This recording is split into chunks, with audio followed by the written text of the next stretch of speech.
Keributan yang sering berseliweran di internet di Indonesia dari Malaysia adalah keluhan sebagian orang-orang Malaysia tentang para pekerja yang datang dari Bangladesh. Dan di video ini gua akan sedikit mengulas keluh kesah orang Malaysia terhadap para pekerja yang datang dari Bangladesh di Malaysia.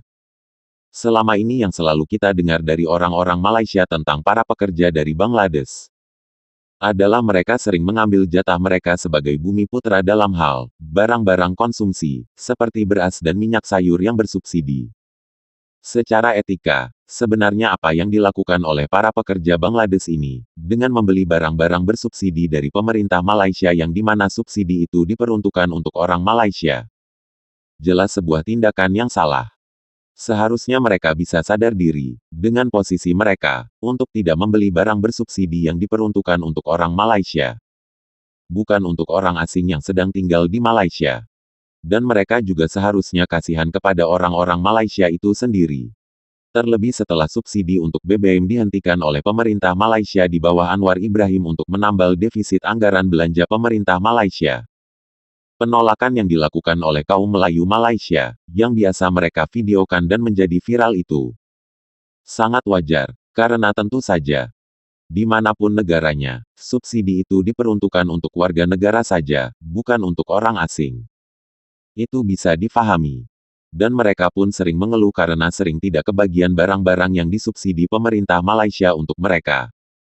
Tapi masalahnya, apakah orang-orang Melayu Malaysia ini bisa membedakan dengan baik? Mereka yang membeli barang bersubsidi ini, orang Bangladesh, atau orang Bangladesh yang sudah jadi warga negara Malaysia? Dan pertanyaan berikutnya, kenapa tidak ada tindakan tegas dari pemerintahnya untuk melarang para pekerja dari Bangladesh ini untuk membeli barang-barang bersubsidi? Karena masalah ini sangat sering dikeluhkan oleh orang-orang Melayu Malaysia, dan videonya banyak di internet. Dan juga kenapa seolah para pekerja Bangladesh yang membeli barang bersubsidi ini terkesan sulit dihentikan.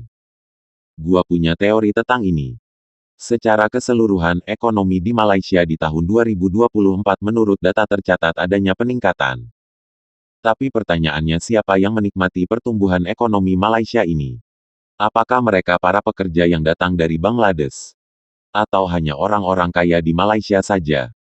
Karena gua berpikir, mungkin para pekerja Bangladesh ini membeli barang-barang pokok bersubsidi itu, karena penghasilan mereka yang sedikit di Malaysia. Gua mencoba mencari tahu di internet berapa gaji para pekerja Bangladesh di Malaysia. Dan gua sampai kaget, gaji para pekerja Bangladesh ini, bahkan lebih besar dari rata-rata upah nasional di Malaysia. Gua nggak tahu apakah data ini bisa dipercaya apa enggak. Tapi di video ini bakal gua jadikan referensi. Bahkan bukan cuma gua yang kaget. Orang-orang Malaysia sendiri juga kaget setelah tahu gaji para pekerja Bangladesh di Malaysia. Tapi ada yang menjanggal di benak gua, dan sebuah pertanyaan besar. Kenapa lowongan kerja itu diberikan kepada orang-orang Bangladesh, kenapa tidak diisi orang-orang Melayu Malaysia itu sendiri? Karena pengangguran juga ada di Malaysia. Jika pekerjaan itu diberikan kepada para pengangguran ini, gua rasa Malaysia bisa dengan mudah mengklaim negara mereka tidak ada menganggurannya. Dan mereka bisa membanggakan itu di depan Indonesia. Tapi itu sangat aneh. Kenapa hal itu bisa terjadi?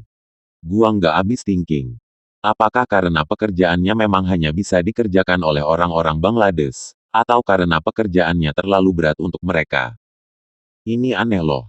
Heran gua, mungkin karena itu juga. Karena rata-rata gaji nasional Malaysia itu lebih rendah dari gaji rata-rata orang Bangladesh di Malaysia. Membuat mereka sering ribut dengan para pekerja Bangladesh tentang bahan pokok yang bersubsidi. Selain karena memang subsidi itu diperuntukkan untuk mereka, jatah mereka mendapatkan sembako murah harus bersaing dengan orang-orang Bangladesh.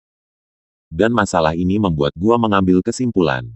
Wajar kalau orang-orang Melayu Malaysia ngamuk mereka nggak kebagian barang pokok bersubsidi dari pemerintahnya. Dan wajar buat orang-orang Bangladesh betah di Malaysia, selain mereka punya pekerjaan yang gajinya di atas rata-rata gaji nasional di Malaysia. Dan juga, karena persaingan di Malaysia tidak seketat di tempat lain. Karena bersaing dengan orang-orang Melayu Malaysia adalah pekerjaan mudah untuk mereka.